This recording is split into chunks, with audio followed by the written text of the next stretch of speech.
গল্পটা নতুন বাংলাদেশের, গল্পটা ফুটবলের নতুন দিনের। এর মাঝে বদলে যাওয়ার গল্প লেখা শুরু করেছে বাংলাদেশ, কিন্তু এর মাঝে মিসিং ছিল পাজেলের এক অংশ। সেই অংশ পূরণ হবে কিউবা হাকিমরা দলে আসলে, আর তাতে বাংলাদেশের মাঝমাঠ ও আক্রমণ ভাগ হবে শক্তিশালী। এ সময় আর্জেন্টিনার মতো ভারসাম্যপূর্ণ হবে দল। কিউবা জায়ান্টদের আশাও বাংলাদেশের দলের অভাব পূরণ নিয়ে। বিস্তারিত থাকছে প্রতিবেদনে।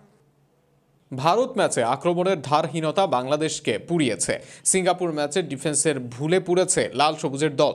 তবে দুই ম্যাচে এক বিষয় ছিল নির্দিষ্ট, দুই ম্যাচেই ফিনিশিং লাইনে খেলোয়াড়দের অভাবে ভুগেছে দল।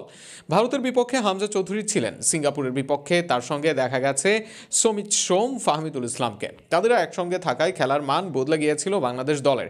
এবার দল হচ্ছে আরও শক্তিশালী। হংকংয়ের বিপক্ষে ম্যাচে একাদশে আসবেন আরও দুই বিদেশি, সেক্ষেত্রে আরও শক্তিশালী হবে একাদশ।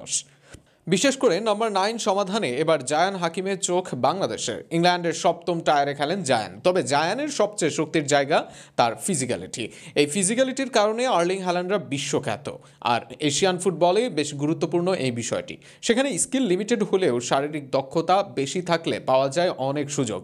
এর বাইরে জায়ানের পজিশনিং সেন্স ও finishing up to the mark. সব মিলিয়ে জায়ানের সুযোগ কাজে লাগানোর ইচ্ছা বাংলাদেশের।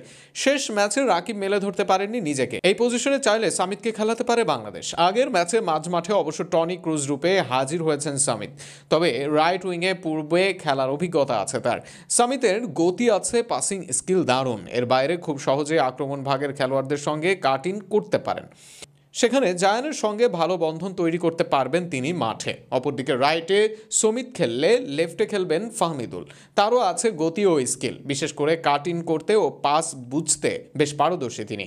আগের দিন নম্বর 9 না থাকায় বেশ সন্দিহান ছিলেন ফাহমিদুল, তবে জায়ান আসলে এই জায়গায় নিজেকে উন্মুক্তভাবে হয়তো মেলে ধরতে পারবেন ইতালিয়ান লিগে খেলা ফাহমিদুল ইসলাম।